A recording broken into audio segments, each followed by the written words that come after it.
What is it with neighbors and killing dogs? Good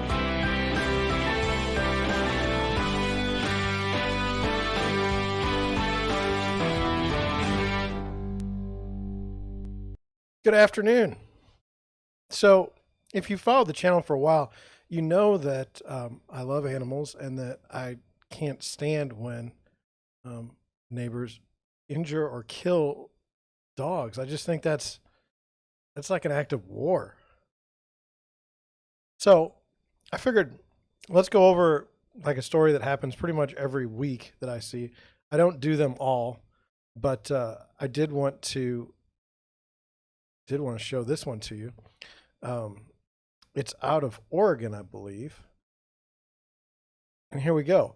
Man arrested for feeding rat poison to neighbors' dogs.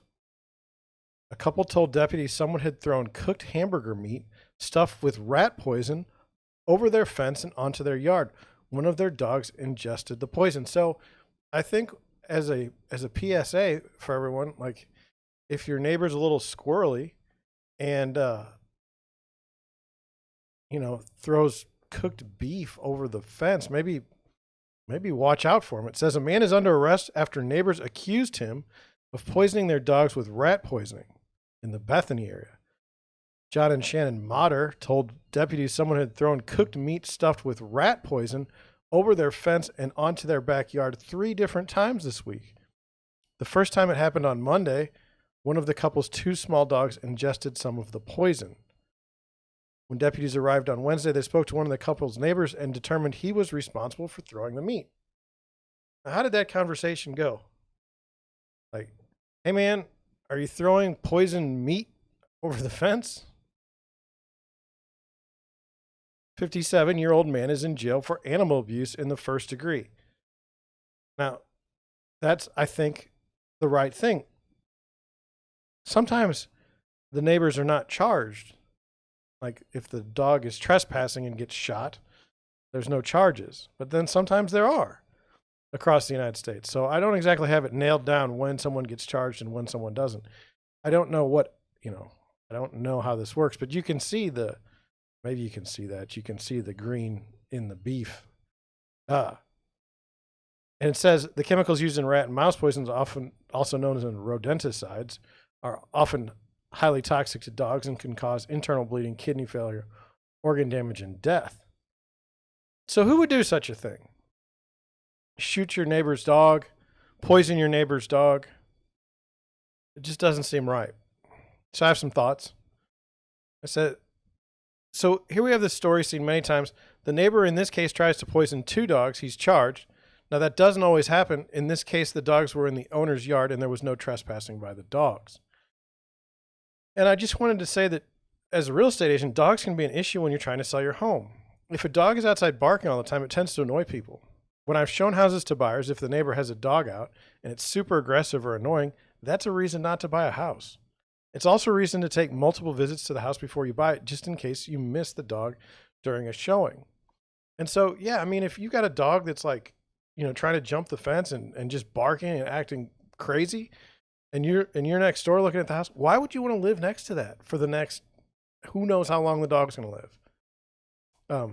And then, like I said, I like dogs. I mean, I like animals, all of them. But when you're showing your house to potential buyers, it would be good if the dogs weren't at the house or in a kennel. Some people are allergic to the dogs, and some people are downright afraid of them. So that's one of the things I've had is you'll see a house listed, and it'll be a big dog will be there. And it'll be wet, and there'll be this wet dog smell.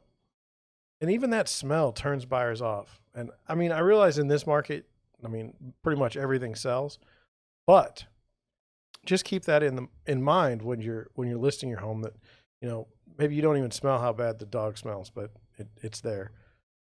So that's normally where the story ends.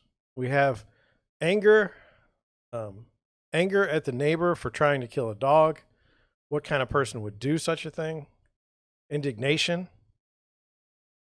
Imagine my surprise when I saw this article.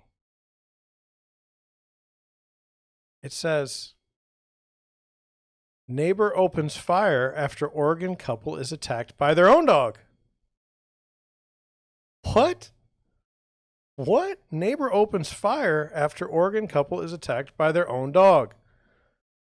Really? So it says, let's get to it.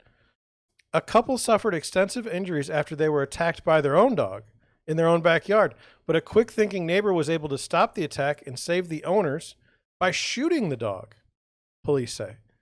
The incident unfolded Wednesday around 7:15 when police received multiple calls about a disturbance in the backyard of an apartment at Jenna Village on Astor Street in Springfield, Oregon. Police and medics responded to the scene where they learned that a dog had viciously attacked its owners. They also discovered that during the attack, a neighbor shot the dog with a small caliber gun in an effort to save the couple. The dog then retreated back in the apartments and the neighbor shut the dog in. Police and fire personnel were then able to get to the injured couple, who were still in the backyard where the attack happened, by removing fence boards from the adjoining apartment's yard. Both patients had extensive injuries and are being treated at the hospital. Due to the extent of the owner's injuries, they consented to having the dog euthanized. So, is this the first good neighbor story about dog killing I've ever done? I think so. Huh. I don't often do good neighbor stories because no one seems to really believe in good anymore. It's more sensational to do bad stories. But here we have this neighbor sees their neighbor being attacked by their own dog, which I suspect would have been odd looking.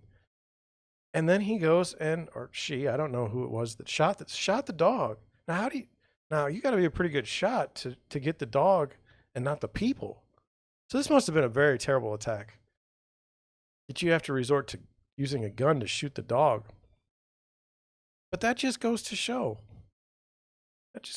Even when you read a headline about someone killing their dog, that a neighbor killing the dog even, it's not always what you think. Sometimes it's a good thing, like in this case. This neighbor saved his neighbor's lives. Or hers. I don't know. So, that's what I have for you today. Just a completely different way to look at the same story, where you have neighbors and dogs, but in one way it's a bad thing, no question. Another, it's bad that the dog was euthanized. It was also bad that the dog attacked their owner. But here this neighbor comes in and saves the day. So, wow, I don't know what to say about that. I'm blown away. Thank you for watching. Thank you for listening, and I'll catch you on the next one.